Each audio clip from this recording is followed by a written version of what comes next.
Hi everyone, it's Lisa Moore, your instructor for English 102, and we are in the middle of week 3. I apologize that my video this week was not at the beginning of the week. That 4-day weekend threw me off a little bit. I was out of Wi-Fi range, and so those of you who tried to contact me over that long weekend probably didn't hear back from me, but I spent a good long chunk of time getting back to everybody yesterday and making sure I was all caught up in your scoring.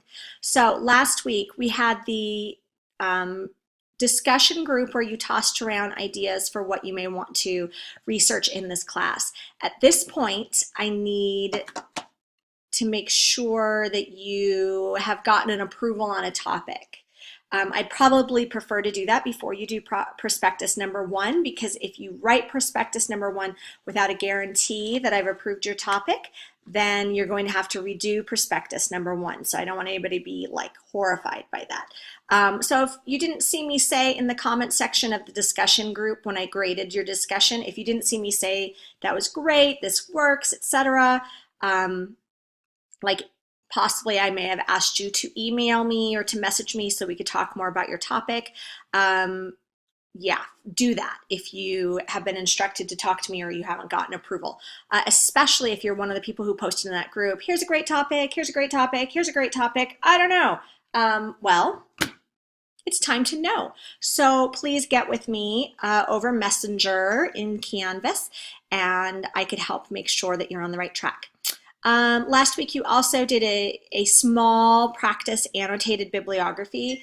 It was really important. I'm sorry, there's dinging in here somewhere. It was really important that you explored MLA format with an annotated bibliography. I'm looking for MLA 8 at this point. This is the most recent version of MLA. There are 2 things I recommend you do when you're citing your sources. I do not recommend that you think you have to memorize how to do MLA. Nobody does that. I mean, maybe I have a lot of it memorized, but it's kind of like my life path that I've chosen for myself. So I have to do nerdy things like memorize how to cite books and stuff, but you don't. So first things first, go to Purdue University's OWL. OWL stands for Online Writing Lab. It's a really fabulous resource. I use it pretty much every day as an English instructor. And use that as your backup so that you can understand what pieces of information go into a source citation and in what order those things should appear, where the periods go, where the commas go. Source citation is kind of, as they say, anal retentive. So where the commas go really matters. How you format the URL really matters. That you're using the most recent version matters. So that's really handy. And then also in assignment 1, I listed for you a couple of options of places where you could cite your sources online where a robot basically does it for you, and then you have to double check it. You do have to double check it because it's not always going to be right. So that is Cite This For Me. I personally love BibMe, BIBME.com. BibMe is really great. I'm pretty sure if you put things into BibMe, it doesn't even give you a choice of what MLA version to use. You have to use 8. So that was assignment number 1. I asked or offered for a number of you to revise assignment number 1 to get more points. So a brief word about revisions in this class. You and I can discuss revising any assignment. And if you need to revise, either I will offer it to you or you can come to me and say, hey, I didn't like that score. It really messed up my grade. Can I revise? And I'll be like, yes, of course. But we have to talk about it. And the rule is you get to revise 1 time and you get 1 week to do it. So I've had people in the past who fix one thing and then I still give them a poor score. So then they're like, oh, I want to go back and fix another thing. That's not how it works. You take your time, you get my feedback, and you fix it all. You get 1 shot in a revision. So some of you have already revised your annotated bibliography and they look fantastic. Thank you very much. Let's talk about this week. So this week you had a couple lessons on bibliographies and summaries, so just kind of following up, giving you more information about how a bibliography works, what we expect in a summary. And you also are being introduced to a really cool tool that exists on the internet called Diigo, D-I-I-G-O. You will only have 1 assignment that uses Diigo for grade. However, it is my hope that it's a tool that you will use throughout the semester. It's a place where when you're out there researching, you're collecting journals, you're collecting web sources, you're looking at news articles, that when you find something great, you have installed the little D into your browser window and you collect it and you put it into Diigo. For assignment 2, you have to join our Diigo group for English 102. You do have to apply to enter because I don't want any creepers in our Diigo group. So it's not an open group. It's just going to be the 25 of us. So you do have to apply. I'm checking back in every couple of hours. If you're feeling anxious, shoot me a message and maybe it'll remind me. But remember, I don't work in the evenings. I'm momming it hardcore in the evenings, so I work during the day.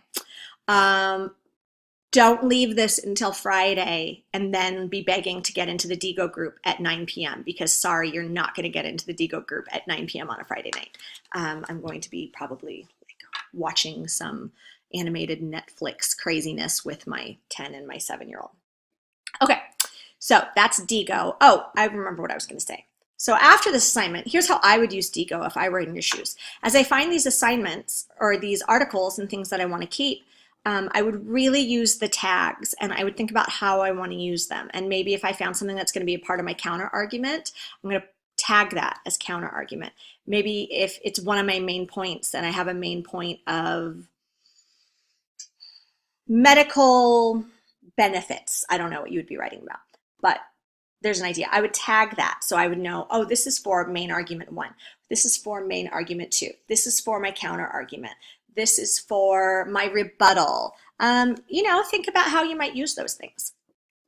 Note to self, I'll make myself a little note. Next week in our video, I'll give you a little preview about how we're going to break this paper down this semester because you're going to write technically just 4 separate papers, but one is an outline, and then for your 5th paper, which is your final, you roll them all together. So don't worry, you're just writing a different piece of the paper at a time. But if you are able to be aware of how that looks, then you might be able to use Diigo more effectively. Okay, so Diigo, and to reiterate, request entrance into Diigo and do it soon.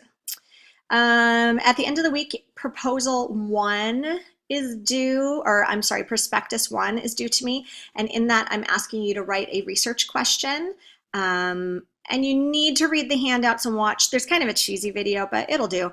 Watch the video, read the handouts about how to write a good research question. It should be very specific. It should be, pretty grown up. It should be something that spurs research, cannot be just answered yes or no. It can't be just a hypothetical or rhetorical question that makes you just want to go like that. Something to guide your research. Okay. So last but not least in this video, I want to talk to you about Connect. If you do your Connect assignments in McGraw-Hill Connect late, they won't sync to the gradebook. And you may need to be aware of that and shoot me a message to say, hey, I completed this, I did it late, will you please add my score? Within a week or so, right now, if it comes in late, I'm not docking points on that because Connect can be a bit of a learning curve for people. But once we're getting rolling in the semester, if you're doing the Connect lessons late, I will dock points like I do for every other assignment. You also will see that you are assigned chapters in Connect. In a minute, I think I'm going to make a supplemental video to just show you where to find all of that stuff. Yes, so if you do Connect lessons late, they won't sync. Also, if you signed up with a personal email address rather than with your Maricopa email address that uses your MEID, you may also have problems with things syncing because it doesn't recognize you in my gradebook because it's like, I don't know who Bobcat73 is. I only know who this MEID is, so that they may not sync. So just, if you're not already keeping an eye on your grades and looking in the gradebook, I would suggest keeping an eye on your Connect scores. I would suggest reading the Connect lessons or the chapters that I ask you to take a look at. You won't be quizzed on them, but it's pretty important information that will help you just be successful in this class. Okay, so I'm not doing extra credit this week. Thank you to all of you who have been watching. I hope you're in it now enough that you can see that there's benefit to these videos more than just the 2 points of extra credit that I sometimes give out. I will do it again, not this week, but within the next few weeks, I will do it again for sure. And I will make sure that I broadcast it to the whole class so that if anybody's not watching the videos, they realize that they are missing out. I think that's it. Okay, I may follow up with one more quick video to make sure that you know how to get into McGraw-Hill Connect and that you know how to find your chapter readings. If you have any other questions, comments, issues, panic attacks, whatever, shoot me a message in Canvas. I am here, and I am here to help you all be successful. I am not here to just be punitive and dock points and make you cry. Like, I'm your cheerleading section over here. You could do it. Nobody likes English 102, but you can do it. Okay, everybody have a super week, and I will see you face to face at least by next Monday. Okay, bye-bye.